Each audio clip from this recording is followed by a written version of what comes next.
There's lots of great things to talk about here in the city we'll hear from shortly. And I'd like to acknowledge some of our county commissioners here this morning. We have Commissioners Terry Baker, Wayne Kiefer, John Barr, and Jeff Klein. Good morning, gentlemen. Welcome. We'll meet our elected officials from the city, the mayor and the council members here shortly, but I do want to acknowledge, before I acknowledge her, I'd like to acknowledge County Administrator Rob Slocum. Rob, good morning. And now I'd like to recognize City Administrator Valerie Means. Good morning, Valerie.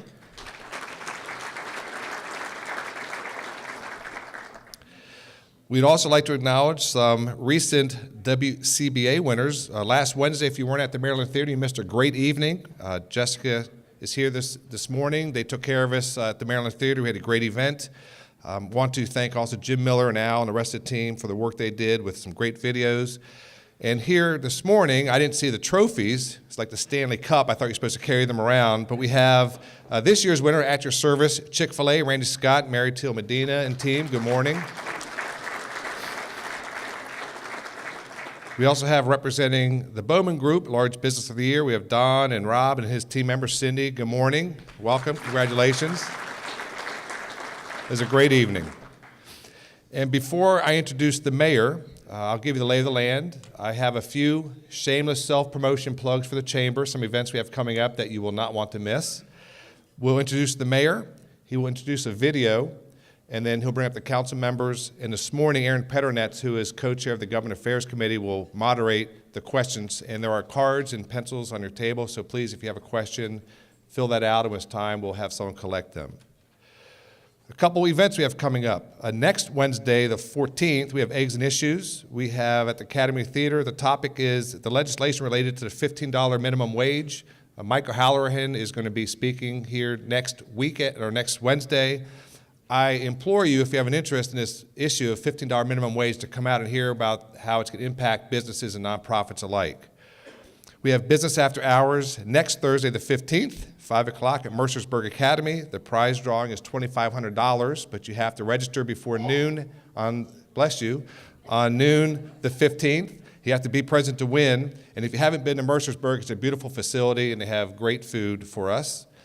On the 21st, on Wednesday, March 21st, 7:30 at Academy Theater, we have Writing Staff Wellness Policy Seminar. There's a lot of talk about workplace wellness, and so we'll have a couple attorneys talking about how you can maybe write policies for your business and nonprofit.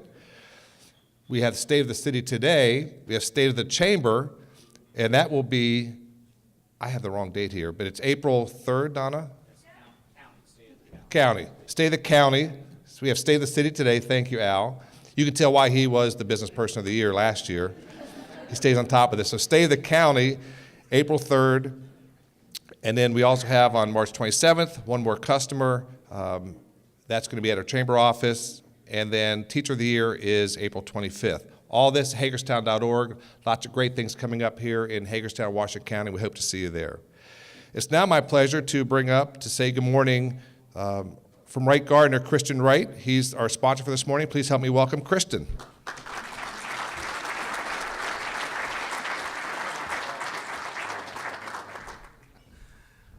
Good morning. Once again, it's our pleasure at Wright Gardner to sponsor this year's State of the City. We hope you enjoyed your breakfast and enjoy and participate in this morning's program. And please write a lot of questions so Aaron has something to do, okay? Thanks.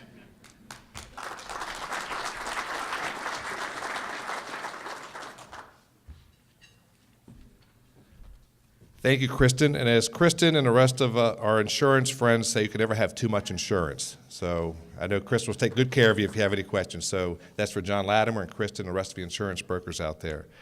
It's now my pleasure to bring up the mayor of our city. Please help me welcome Mayor Bob Brucci.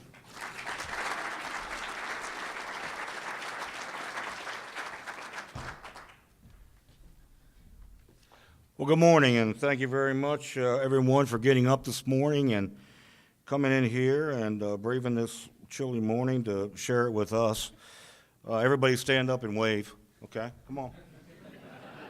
Come on, wave, put your hands up. There we go, okay. I'm gonna send that to my wife, because she can't be here this morning.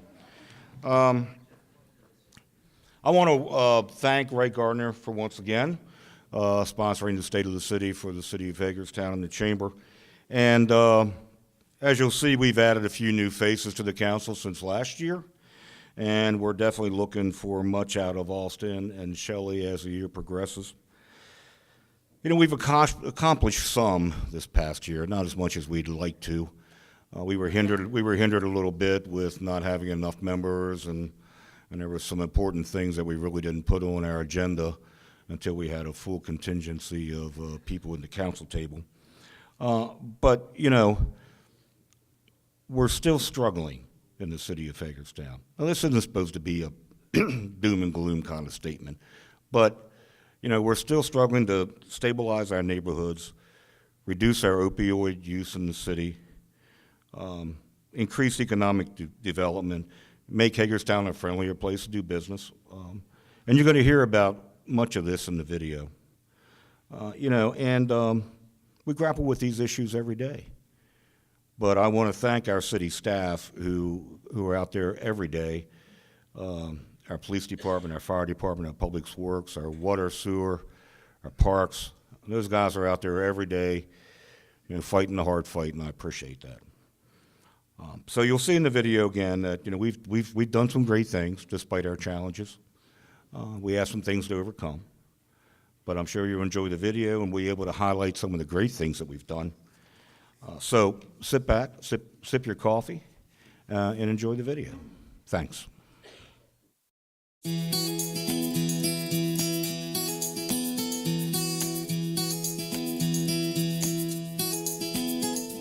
Hagerstown's economy is moving forward with the support of our dedicated staff, passionate volunteers, committed businesses, and our community partners. Momentum is building with major developments that will grow institutional anchors to help transform our downtown. In addition, this administration has remained committed to taking a closer look at our plan review and permitting processes, identifying opportunities to make these aspects more business-friendly. I am 100% optimistic about downtown and what's going on.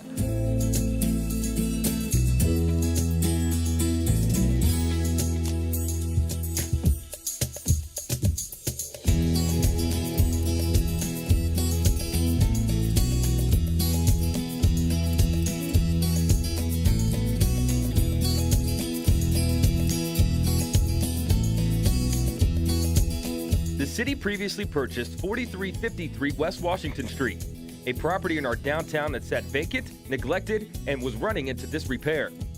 The building has been sold to a team of private developers and is now slated to play a role in the urban improvement project. The city stands ready with all levels of government and project partners, supporting the development to expand the footprint of educational opportunities in our downtown. This growth, coupled with the upcoming monumental renovations at the Maryland Theater, will spur further investment in the arts, education, and entertainment in our urban core. In addition to enhancing these institutions, the project will also include an outdoor plaza, another gathering place for our community that will extend the Hagerstown Cultural Trail. Hundreds of people from the region came out to celebrate the grand opening of the trail, a half-mile brick paver path that connects the Arts and Entertainment District with City Park and the Washington County Museum of Fine Arts. The trail is a destination in itself, featuring artwork from local, regional, and even international artists. Pieces that not only represent our city's culture, heritage, and values, but they invite interaction and engagement. The trail earned one of the Maryland Tourism Awards, recognizing it as a top tourist spot and is being featured in international publications. We're exploring more ways to build on this momentum. The city, in partnership with the Convention and Visitors Bureau, has requested support from the Maryland Stadium Authority to study the feasibility of two projects: a new multi-use center that could host the Hagerstown Suns, and an indoor sports complex.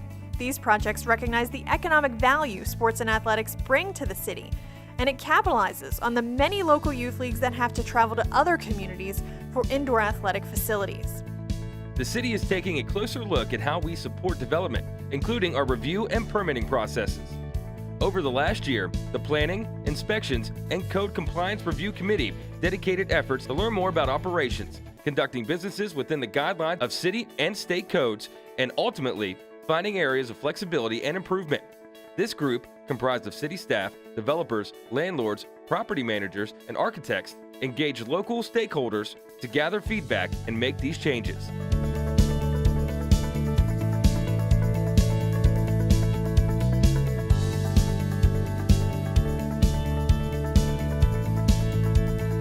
The Borough Box, German for office box, is connecting local entrepreneurs so that small businesses can grow and support one another in a collaborative setting. The membership-based workspace and resource center hosts professional seminars and workshops while providing tools that are typical in an office environment. The Borough Box is equipped with high-speed gigabit internet service, which the city uses as an economic development tool when pursuing leads with potential new businesses.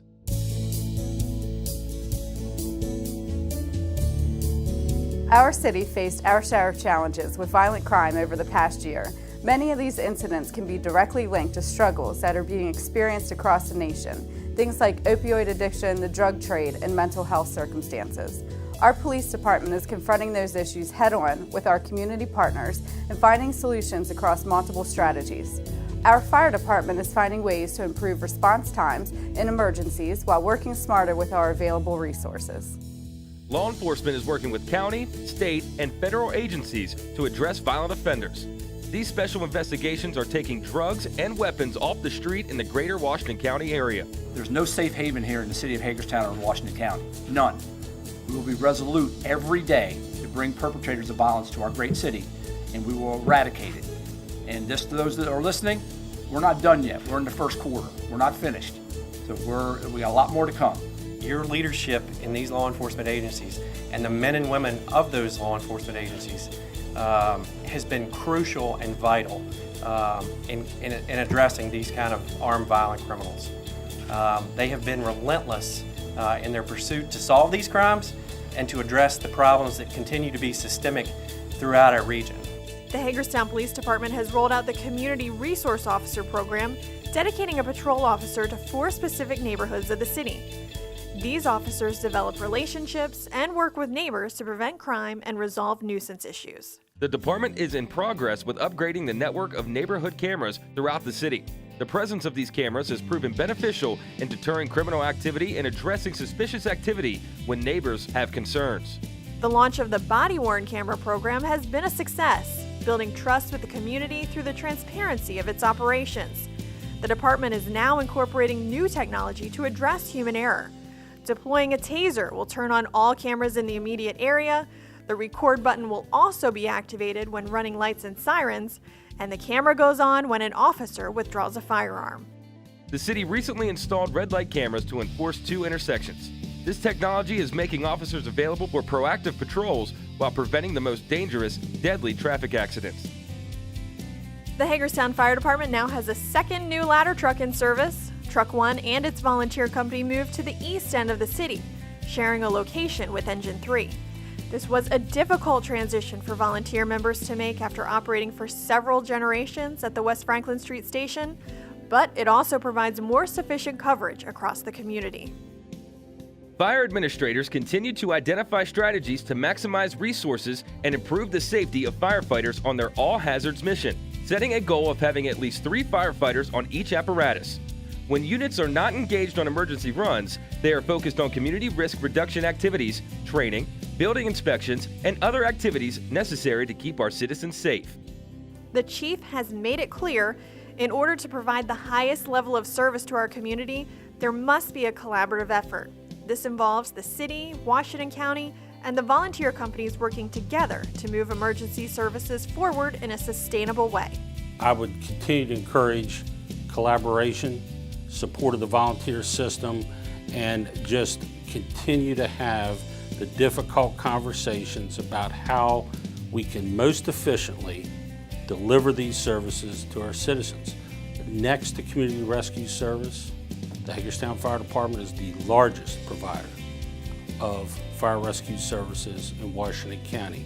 We can't ignore that fact any longer, and we can't ignore the fact that we're not resourced to continue to deal with that problem in the future if we don't take actions now.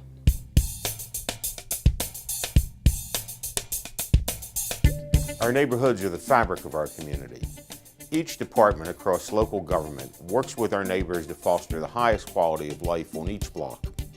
The city works to ensure there's a safe, adequate, and fair housing for all of our residents. The City Fire Marshal's office recently condemned the Garden Plaza Hotel, concerned for the health, safety, and welfare of guests who are using the hotel as a permanent home. Now, Mayor and Council is exploring a hotel licensing program, one which would ensure that these businesses are providing adequate and safe accommodations for all guests. It would also hold those advertised extended stay hotels accountable for providing guests with the proper amenities. Vacant properties continue to be a shared concern, and the city continues to incorporate strategies to prevent them from becoming blighting influences on our neighborhoods. We've seen new ownership in some long-standing vacant properties that are now being renovated, and we are finding ways to take over properties that have been abandoned physically and financially by owners. Properties that continue to show up for tax sale and have no bids. Police and Code Administration are tackling nuisance issues through the excessive use of city services ordinance, working with property owners to ensure resolutions to repeated code violations or police calls for service. Public Works staff and Code Administration are teaming up and resolving outstanding code issues that are not resolved by property owners in a reasonable time frame. Through our Neighborhoods First groups, neighbors are connecting with one another and showing pride in their neighborhoods.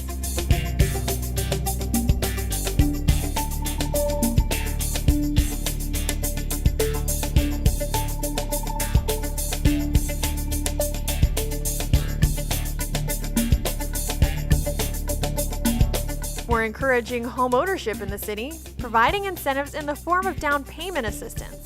This program is a loan that becomes a grant after the home buyer lives in the home for 5 years. It's funded by a state grant and matching city dollars. The city receives the majority of its resources from you, our residents, businesses, and customers. We value your contributions, and we're responsible and accountable for how we use those resources to deliver quality, consistent services across our city. Like other Maryland municipalities, the city is facing significant expenses, millions of dollars, to conform to the state stormwater management guidelines. Mayor and Council have taken the first step to tackle this issue with a stormwater utility fee study. This study will determine a reasonable fee structure and will involve a great deal of participation with the community. The city has taken action to complete retrofit projects at Hager Park and Clean Water Circle, treating 21 acres of impervious surfaces. Work to relocate Hamilton Run at the golf course is also in the works. Mayor and Council are currently considering a tiered tax structure, one that would tax rental properties at a higher tax rate. This eliminates tax iniquity that exists between homeowners and renters. According to projections, this adjustment could result in a difference of about $2 more per unit each month on the tax bill, or no more than $10 per unit each month in those higher-end rentals. This approach also sees that multi-unit properties, whose tenants typically use city services to a greater extent than a single-family home, contribute a more equitable share of property taxes. Demolition and cleanup of the municipal electric light plant continues. The property owner previously defaulted on an agreement to take down the structure, and now the city is intervening to finish the job. The Edgemont Reservoir in Smithsburg continues to operate in a dry state due to concerns with the infrastructure. These repairs will be costly, but the city is working with the Maryland Department of the Environment to find the best path forward with the help of federal grants and low-interest loans from the state. People who live, work, and play in the city of Hagerstown enjoy a high quality of life with beautiful parks, diverse recreation facilities, and unique amenities. The city makes it a priority to maintain, enhance, and expand these areas of our community with the support of partnerships and grant funding. One of the most visible projects in our parks over the last year was the dredging of City Park Lake. For the first time in over a century, sediment and debris was removed from the lake floor, 18,000 tons worth. The material was safely disposed of, taken to the Washington County landfill where it will be used as cover. This process increased the lake depth up to 5 feet in some areas, creating opportunities for additional activities on the lake, like paddle boats, kayaks, and canoes for special events. Engineers are working on design plans to reconstruct Pangbourne Park Lake, which would provide similar benefits to park visitors. We celebrated the opening of our 21st park in the city, National Road Park, located in the West End. The city accepted the donation of a vacant lot one that started to become an unsightly dumping area. With some input from the neighborhood, this one-of-a-kind playground is now a popular recreation destination. Coming in 2018, look for Thomas Kennedy Park, which will be created along East Baltimore Street, adjacent to the library. This area will serve as a tribute to the notable Hagerstown delegate, a patriot and a Christian, who fought for the right of Jews to hold public office in the state. The city is working in partnership with the B'nai Abraham congregation to make the park a reality, and renowned sculptor Toby Mendez is casting a bronze statue of Kennedy as the central element.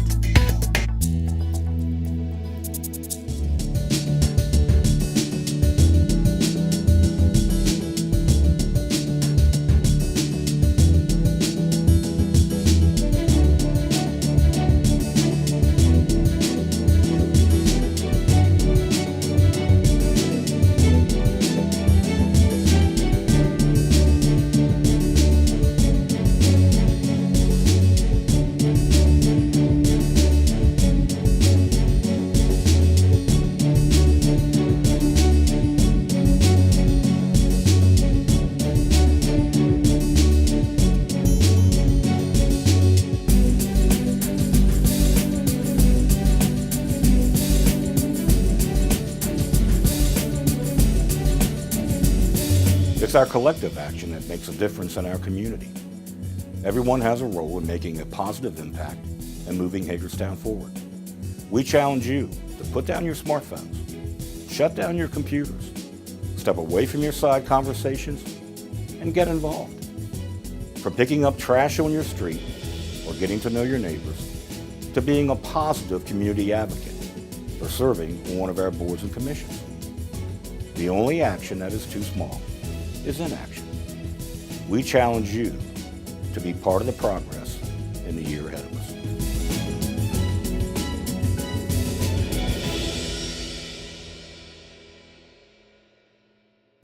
All right, well, that was a very informative video, and thanks very much to our IT department and our Aaron Wolf. That's all I can say, okay? She's responsible, her and Eric, for putting this together. We appreciate it. I'm going to call up the council now, and then I'm going to introduce Aaron who will handle the question and answer period. So if I could get Mr. Austin Heffernan up here. He's there somewhere. Oh, way in the back, getting a refill. Okay. Lou Metzner. Shelley McIntyre, Kristen Alshire, and Emily Keller.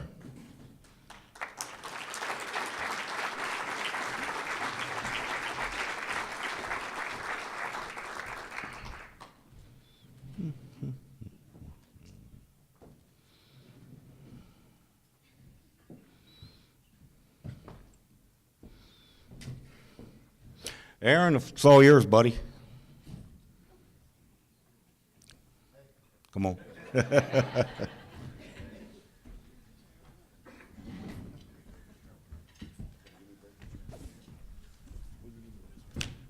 Thank you all for being here. Please write down questions. I've got 3. All right, let's see here. Thank you all for being here as well. Let's see, I'll start with the order in which I were received. We all ready? Who am I missing?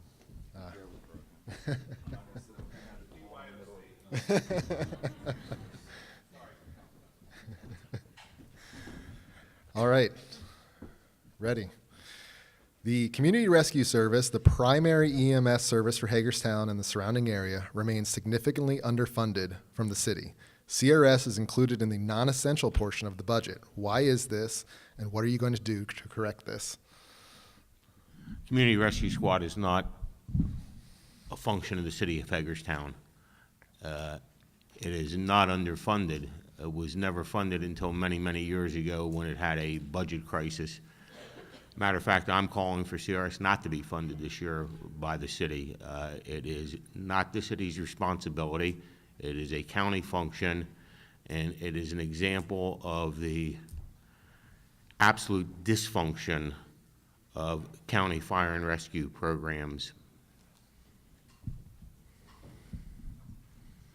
there you go. Hold on. Before we move on, I think I would like to defend CRS a little bit. I agree that there is a huge dysfunction in the county fire and rescue service that we all need to work on. But I also would like to recognize the fact that they ran 80-some% of their calls in the city of Hagerstown last year. They are very, very, very busy because of the health crisis that we have going on in Hagerstown. So I understand why we're funding them. I don't have the solution to the problems. Obviously, this is a bigger conversation, but I feel like they do deserve recognition and funding considering the majority of their work is happening right here in the city. Anybody else want to answer that? Going once, going twice. All right. Here's an easy one. How can we inspire younger generations to love their city and become more involved with community activities and downtown revitalization efforts? Okay, I'll take that one. You know, I get the privilege every year of running the If I Were Mayor essay contest through MML.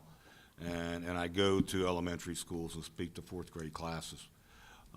You know, I've been doing that for a while now. And the first time was 1997. So those individuals were actually of voting age.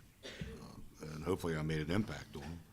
But anyway, you know, one of the things that I talk with them about is getting involved. And currently, most of them are already involved in some kind of sports activity, either through their school or outside organizations.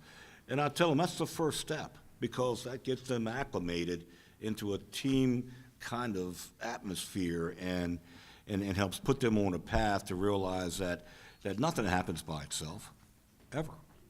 So it's encouraging for us to see that we do have young people who are already involved.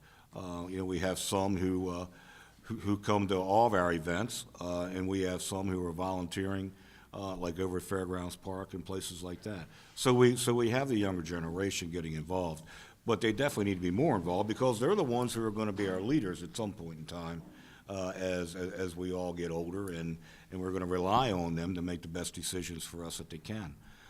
So it's very important that we have them all involved.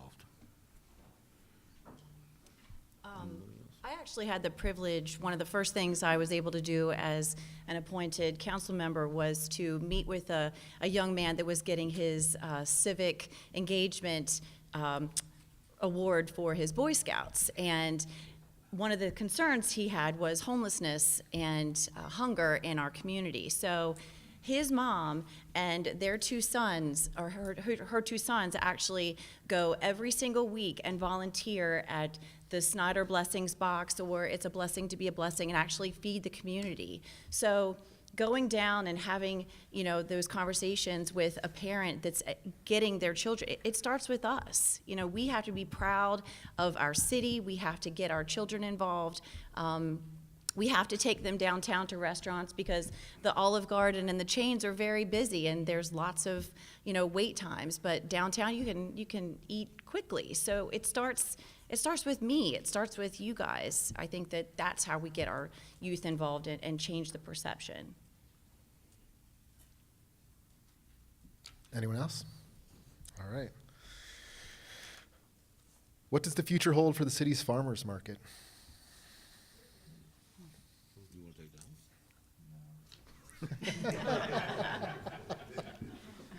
I tell you, it's you know, I'll be honest. I go to the city's farmers market every Saturday morning, without fail, because I love their sausage and egg sandwiches. So, you know, I get to see every Saturday what's actually happening down at the farmers market, and I'm there usually between 8 and 8:30. So I'm there when, you know, the majority of people would usually be showing up.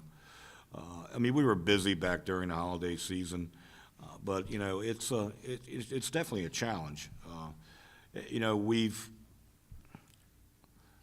have a semi-idea of what we want to see happen there on a continuous basis, but that's yet to come to fruition. So, you know, finding the right person to help run it and manage it, I mean, all those are very intricate and trying to find the right answers there. So we'll continue to try. We want to keep it open. We want to make sure that it's a positive amenity to our downtown core. I think people enjoy it. People that I run to on Saturdays, especially back during the holiday season, I mean, they were very, very happy to be there and buying all kinds of merchandise.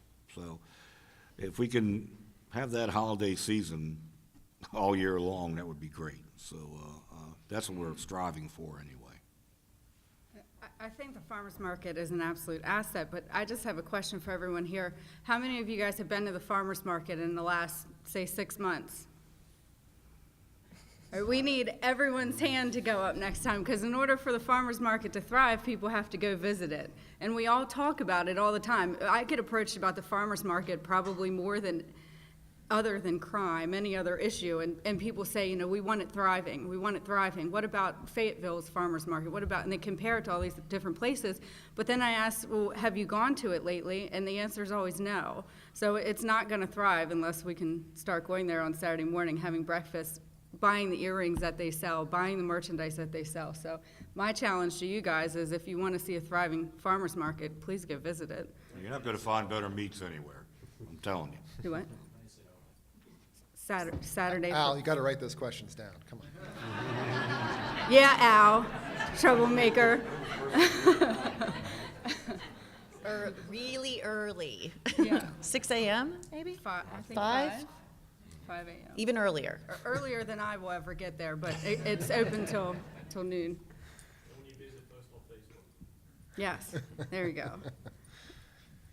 Anyone else? I think that was good. All right. There's been a lot of talk about the drug epidemic impacting our community. Can you talk specifically about tangible programs and efforts to improve the situation? Emily? I was avoiding eye contact with Emily. We have a drug problem?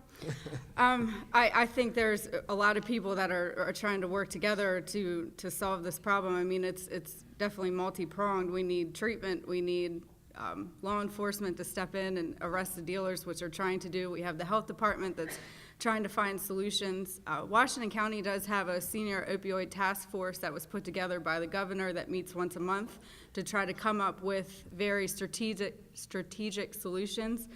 They're using the grant that they got to have a peer recovery specialist at the hospital. So what happens when someone overdoses and they get to the hospital, they have someone that has lived their life before, can talk that talk and has walked that walk, and hopefully can encourage that person to try to seek treatment.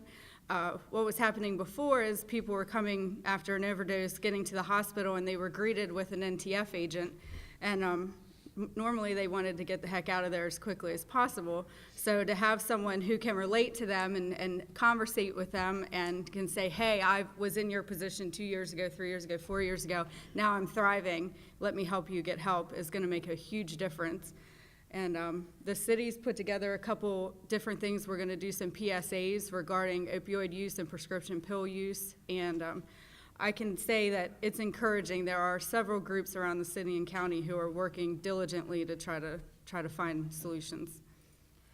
I would add the city of Hagerstown doesn't have a drug problem, and the county doesn't have a drug problem. The nation has a drug problem, and to act like this is something peculiar to our area is just not true. Matter of fact, if you watch the national news, whether it's Huntington, West Virginia, or somewhere in Ohio, they're the opioid capitals of the world.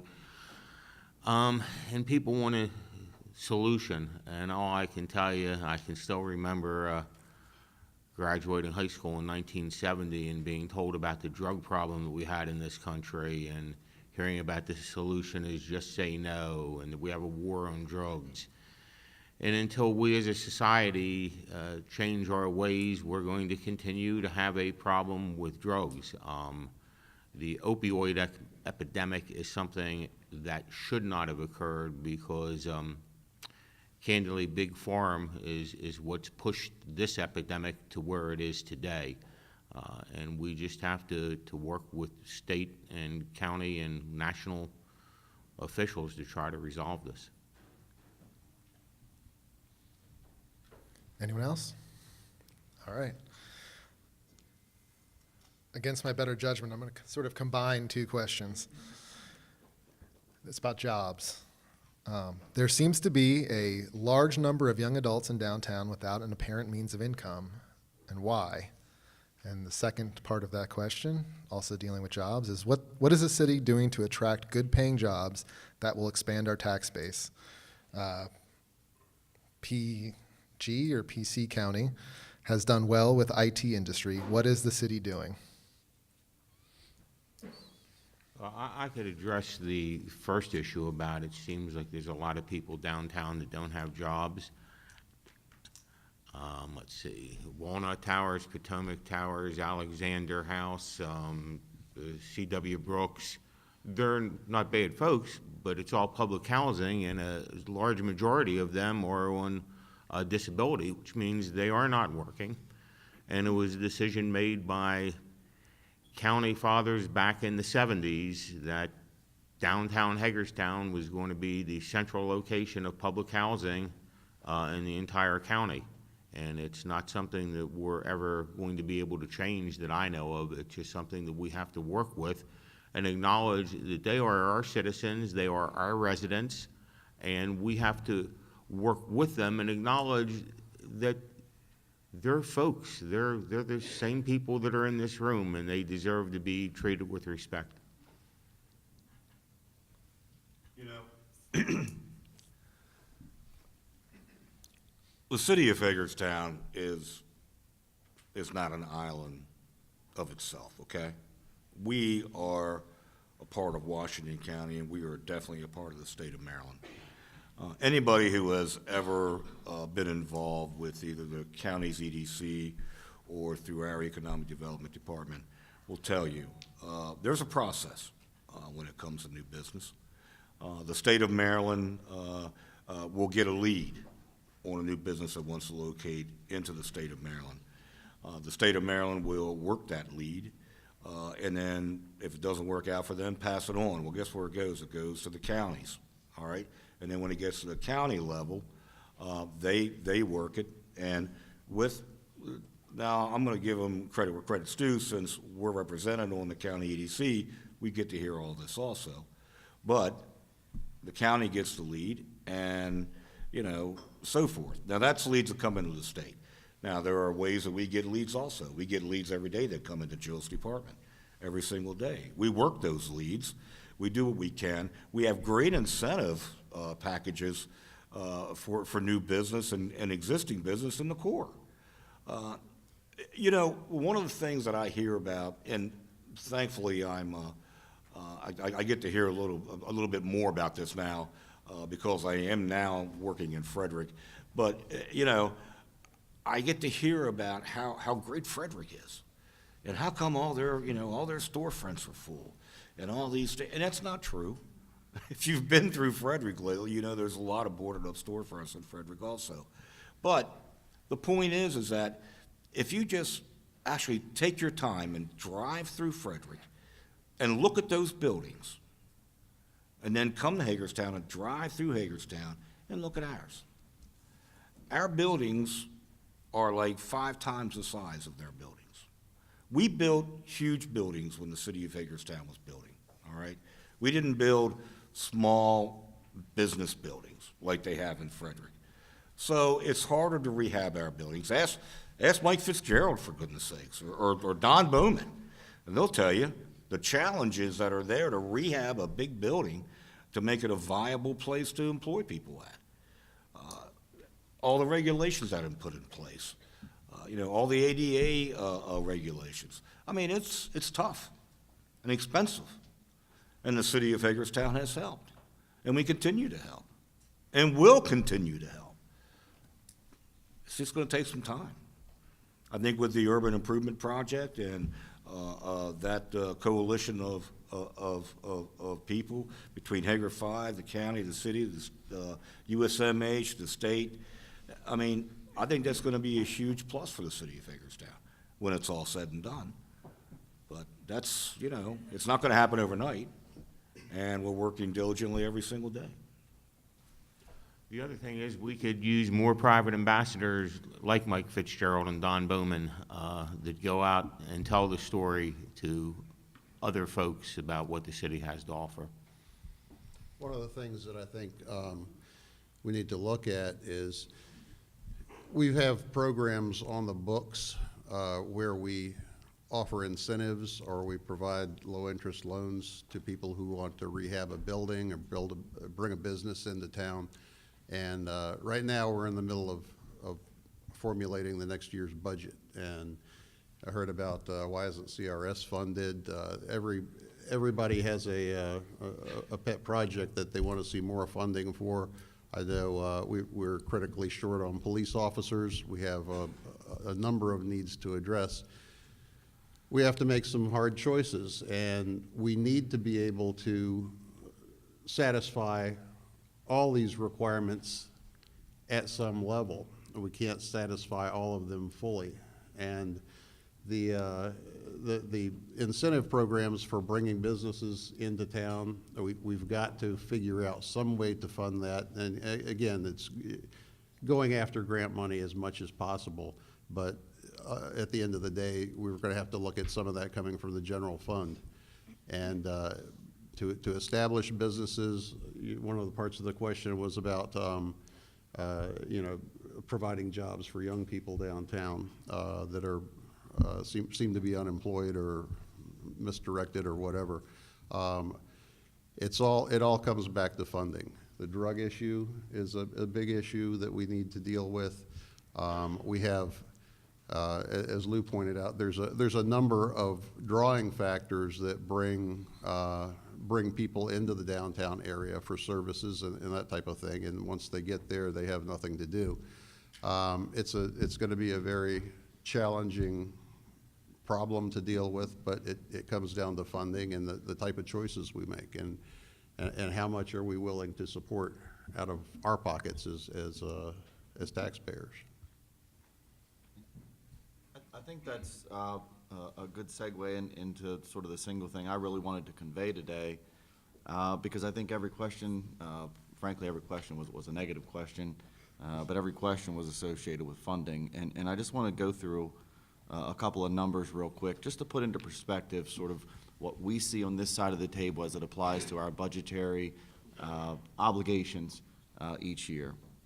And so over the last 10 years, the city has lost about 25 cents worth of its assessable value through different mechanisms, whether it's the downturn in the economy and in housing, or you know, change in taxing structure. And so folks talk all the time about this. You know, the city's got one of the highest tax rates, which I think the first thing we need to do as taxpayers and as citizens is view the tax rate as exactly what it is, which is an illusion. And that being said, you know, it isn't the tax rate itself; it's how much you actually pay in taxes that I think is the real issue. So, you know, in the grand scheme of things, I think for myself this year, I think I paid about $70 less this year than I did 10 years ago in taxes, even though the tax rate has been adjusted from about 78 cents during that time to about 94 cents. And so let's forget the tax rate for a second. But that 25 cents, the city, through its budgetary process over the last 10 years, has made up through adjustment or in its rate or the assessment, all but about 7 cents. And so the average residential tax dollar equals, every penny equals about 12 bucks. And so we've still got about 7 cents to go. And I know that's not good news to folks out there, but that's the reality. That's the number. Income tax, our second biggest one, right? Frederick City is about twice our size. They collect about 4 times as much income tax. 4 times. We collect about $2 million, they get a little over 7. So right there, you look at our housing, you talk about the housing downtown and folks having nothing to do in the economy. Income tax is a big hit to us. That's about 6 cents worth of loss. We talk about the stormwater management fee, which you know, some folks asked about. And at the end of the day, by the way, Frederick City's had a stormwater management fee for years. For years they've had it. To us, it'd be about $500,000 or about 2 cents. What that would mean, though, is we'd be collecting that fee on all properties instead of just those that pay taxes, and using just the taxes to pay those things that are obligated by federal court to now address. Folks, I'm sure have heard of the tiered tax system that we've been looking at. I'm surprised that hasn't been a question yet. What that would net us a year is about $500,000 to about $750,000 a year, or about 2 or 3 cents more on the tax on tax collection. Right now, there are, and this is just the facts, there are thousands more rentals in the city than there are owner-occupied houses. The owner-occupied houses pay $2 million more in residential taxes a year than the non-owner-occupied residences. That's just a fact. And so that's about 3 cents. Then we come to, where does that tax money go that we're currently collecting? And I think, I say this to folks sometimes and they get a bit surprised, about 80%, give or take. So we collect about $28 million in property taxes. We spend about $24 million of that on police and fire. So I find it interesting, I get the question of CRS. The city spends as much on fire for its 5 stations as the county does for the other 21, and some money that we get for our 5. And those are just the numbers. So fire alone is about 36 cents of our 94 cents. And I know this is going to upset some of the folks out in the fire service when I say this, but we're one of only 4 municipalities left in the state of Maryland that provide municipal fire service. Out of 157 municipalities, we're one of 4 left that do that, and it takes about 35% of our taxes to do that. And about 45 cents of that 94 then goes to police. And those are the only 2 departments that we've hired in that are general fund tax supported. So folks can sit out there and they can talk about, well, you're hiring more code compliance officers and permits and inspections. We bring in about $9 million a year on things for code and planning and permits and inspections, and we spend about $9 million a year to pay for those employee services. So most of those are fairly self-supporting. So what we have left at the end of the day is about $4.5 million in our budget left to spend on all of these other things that folks are talking about, like economic development and assisting private developers to fix up buildings and manage our roads and pay for administration and make sure the parks are nice. Very small slice of that remaining budget is what we have. And at the end of the day, and I'm not saying you could save taxpayers this money, but those total calculations, when you include fire and you include all of those other revenue items, is about 63 cents difference on our taxes that we either lose in revenue lost by our current tax structure, or that we expend on the expense side in services that we're providing that other parties are not. And so folks don't want to talk about those other things, though, that, we could fix the fire issue, if the county were to aggressively take over the fire system. We could address our stormwater management obligations, but folks, that are not taxed now don't want to pay, hear about another fee. We could talk about, addressing the income tax issue and the fact that about 11% of the total property in the city is non-taxed. It's another 10 cents that we lose at about $2.5 million in non-taxed property, because the assessable value of those properties not taxed is about $6 million, and about half of that is what I call non-governmental properties that we don't get tax money from. And the reality is, nonprofits and the housing and the social services things, they're not going to want to stop locating in the city. We're going to stop to provide those services. So we lose that taxable function. And until we want to seriously talk about addressing those structural deficiencies, then we can't continue to look at the city as this island and say, hey, city, how are you going to fix all of these things? And following up with what Kristen said, one of the greatest fallacies that I have seen in my years up here is this theory that all we do is raise taxes every year. I will also vouch for what Kristen said, and I don't have the chart with me, would make it available to anybody. My tax bill that I write the check out for this year will be less than the tax bill I wrote out 10 years ago. And people don't want to believe it. They actually say you're lying. But that's a simple fact. Is the tax rate higher? Yeah, the tax rate's higher. I, like Kristen, I'm not nearly as concerned when I write my check out as what the tax rate is as to what the amount of the check is that I'm writing out. And I again reiterate, his taxes and my taxes, real property taxes combined for city and county, are less now than they were 10 years ago. And that just defies the theory that all we do is raise taxes on people. All right. Moving on. How is the working relationship between city and county elected officials?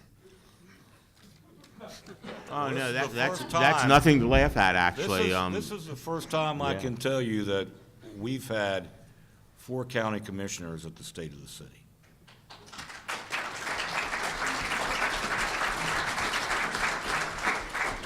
The relationship. And I thank them very much for coming. I know that that I enjoy going to the state of the county because you know, although we talk a lot, I talk a lot with John Barr, talk a lot with Jeff Klein. You know, I try to stay in contact with them. We have set up the ability. We have the ability now, and we're working toward finding a real schedule to meet on a quarterly basis. Because we know that there's things going on in each of our governments that you don't get to hear about. I mean, you just don't, you know. The newspaper won't print it, or they don't think it's juicy enough or something, or, you know, the TV doesn't do anything with it. But there's things all the time that's happening. So, you know, it's great for us to just sit down at the table together, even if there's nothing going on, and have a conversation about, okay, where are we headed? So, yes. Thank you very much for coming today, guys. I really appreciate that. It's the best relationship between county and city elected officials in the last 3 decades. Okay. All right. This is the last question I have written down here. The mayor mentioned the importance of having a positive attitude and outlook as we all work to move Hagerstown forward. How can the mayor and council help to model this positivity in your civic leadership, and what's one thing the leaders in this room can do to bring positive, visionary leadership to our city? I don't know if you've ever seen my Facebook post, but I'm always positive. And maybe I'm not. Go ahead. Emma, you're going to say something? I was just going to say, I think just acknowledging anything positive at this point. I mean, seriously, all we talk about is everything that's wrong. It's all we talk about all the time. It's on the cover of Herald Mail. It's on WDVM. These what's going on in Hagerstown Facebook sites that are like a cancer to society have 35,000 people watching, and all we talk about is everything that's wrong. I mean, no one talks, if they go down into 28 South and have a great meal, they don't post about it. Or if you go to, you know, a store, the farmer's market, anywhere, one of the events that we're holding, the fit room, a park, something, just talk about it. Because this whole meeting has been about what's wrong with your taxes, what's wrong with the fire system, what's wrong with Hagerstown. Why is, like, it's all we do. And I don't think that enough people are talking about the positive things that are going on, because we do have businesses that are moving into town. We do have restaurants that are thriving. People always talk about how our downtown is unsafe. I'm downtown all the time. I have never had a problem. I don't know if you guys saw, one time I went on a rant. There's 30 restaurants right within, you know, a 2-block radius. And when we talk about all the things that are wrong, we're doing them a serious disservice, because people don't want to go shop here. People don't want to come to Hagerstown if all we talk about, the people that live in Hagerstown, are all the thing that's wrong with it. So I think if we could turn that tide, I get that there are problems. We all acknowledge that there are problems. And I think we can all acknowledge that the majority of people in this room work every single day to turn those problems around. But if we don't acknowledge the successes, no matter how small those successes are, it's not, that perception of Hagerstown has this dark cloud over it is never going to change. So, how about a round of applause for that? Because that's...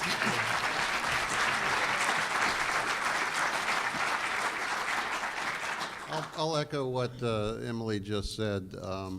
It's about if the more people say Hagerstown stinks, the more it's going to stink.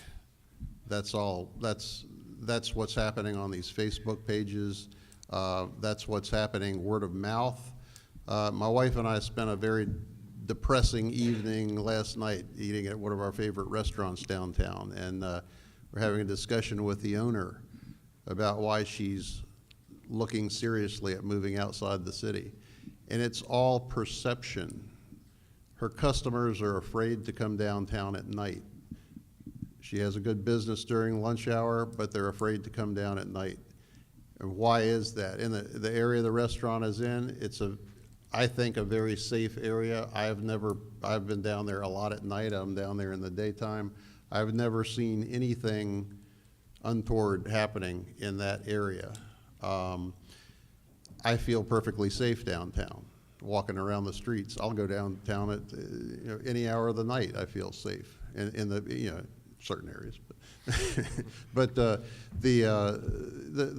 problem is a perception, and this word of mouth with her customer base is that it's not safe, so you better not go downtown. And she was saying she lives downtown, and she's wondering, based on everything, all the perception, is she really safe walking back and forth from her residence to her restaurant?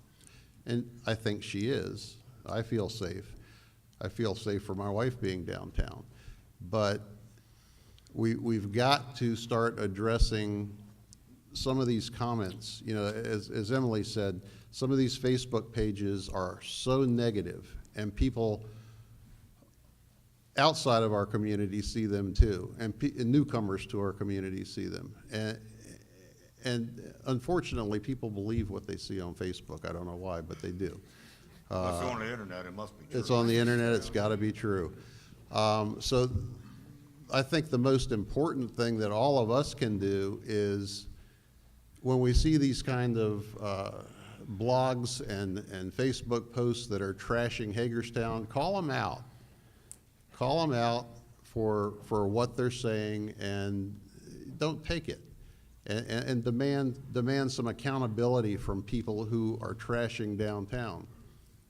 I think if we all do that as businesses and residents and stakeholders in our city, we can maybe affect some change. Let me ask a question. How many people in this room are downtown twice a week? That's a lot.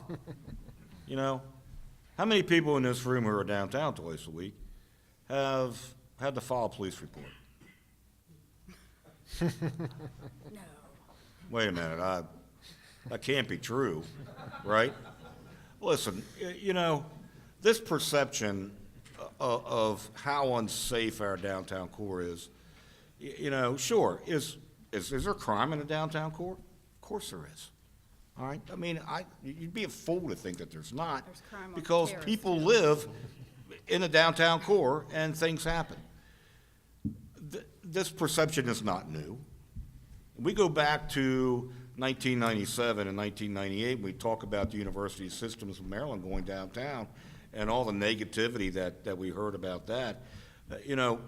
My father passed away in 99, and in 2000, a year later, we had a dinner in his honor, and my aunt, who worked at the then Washington County Hospital and had worked there for 35 years as a nurse, was at the dinner, and we're sitting there, and she says, "I can't believe it, they're putting this university downtown. It's so unsafe downtown, blah, blah, blah, blah, blah." And, my wife pinched me and said, "Just shut up. Shut up." So I did. I let it go. And she said, and the hooker's right there by the library. All the time I go by, and I said, "That's enough. That's enough." And I asked her. Now, she lives in Sharpsburg all of her life, And I asked her, I said, and Aunt Evelyn, love her to death, would do anything in the world for her. I said, "Aunt Evelyn, you work at the hospital. You've worked there 35 years. Over 35 years, as you traveled through downtown Hagerstown, have you ever had your purse stolen?" She said, "Well, no." I said, "Have you ever been, God forbid, have you ever been raped or assaulted? And she said, well, no. I said, okay. Has anybody ever pulled a gun on you before? She said, well, no. I said, well, how do you know downtown is unsafe? None of this has ever happened to you. Why do you think downtown is unsafe? Well, I just hear. I said, exactly. You just hear. If someone says it, it must be true, no matter what, even though it's not. And I can tell you right now, I have two people right back here standing up that every time there's a post on Facebook that says shots are fired, guess who gets that first text within like 30 seconds? And they'll tell you. And then I'll get, nope, no reports of shots fired. So, listen, I think the real message here that we're trying to leave this morning with you is that, yes, we have challenges. We are not unlike any other municipality our size in this great country. We have challenges. But we also have the people, meaning you, not just us, because we're only 6 people, meaning you, who can find the solutions to make Hagerstown great, period. And I'm counting on that, because I know we can't do it by ourselves. So I'm asking you just to help a little bit. You help a little bit, we'll help a lot, and we'll get there. Thank you. Thank you, Aaron. I missed one question, but we're out of time. I got to call Paul. Uh-oh. Or do you want me to ask it? No. So, thank you May for I being just here. comment one thing? First time in 26 years we didn't get a question about the Hagerstown Suns.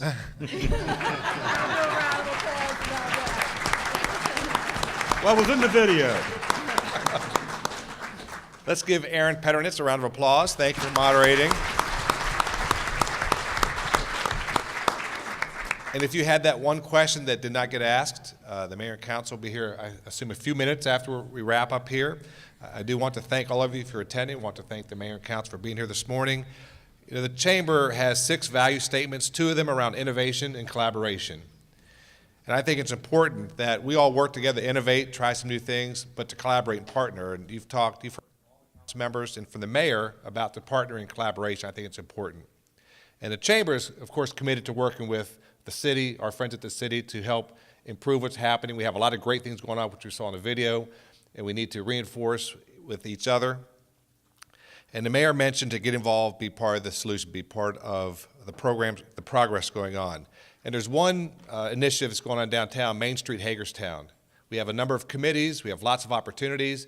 There's not a lot of work if we all work together. And so that's one opportunity to work together. And as was mentioned, as citizens and business owners, it's our responsibilities to be part of the solution. And I can look around the room and see that we are part of the solution. I think it was mentioned, a great idea.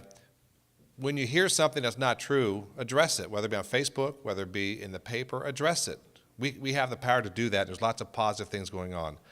I am not a world traveler, but I've traveled enough, once or twice to Europe. I've traveled around the country a few times through my work with Rotary, through my work with the Chamber, and I will tell you, there's not a better community than the city of Hagerstown in Washington County. We have so many great things going for us. And if you haven't traveled outside the area, do it a couple times. Go to other cities, go to other communities. You will see what we have here. They're jewels. And so I think we need to focus on the positive. And one of the quotes I like to mention, I am an optimist, and you need optimists, you need people to worry about the problems. So optimists, they invent the airplane, and pessimists invent the parachutes. All right? So we do need to look at what we need to address. However, there's so many great things going on, and I am thrilled to say that I've had the opportunity to meet with each one of the council members and the mayor on a number of occasions. They will meet with you as individuals. They want to hear from you. We have a diverse group up here. We have a diverse group out in the audience. These problems are solvable. I know this because I've been around enough to know what we have, what we can do. We have a lot of great people. We have a lot of great opportunities. So again, I want to thank the mayor and council members for the work you're doing on behalf of the citizens of the city. I know it's sometimes you'll get a thank you, but thank you for the work you're doing, and thank you for being here this morning, talking about the issues we need to talk about. Lastly, most important thing, when you leave, turn in your name tag, please, on the way out. Now, in all seriousness, we're glad you're here this morning. The mayor and council will be here for a few more minutes. Please stick around and again, have a good rest of the day and spread the good news about Hagerstown. Thank you.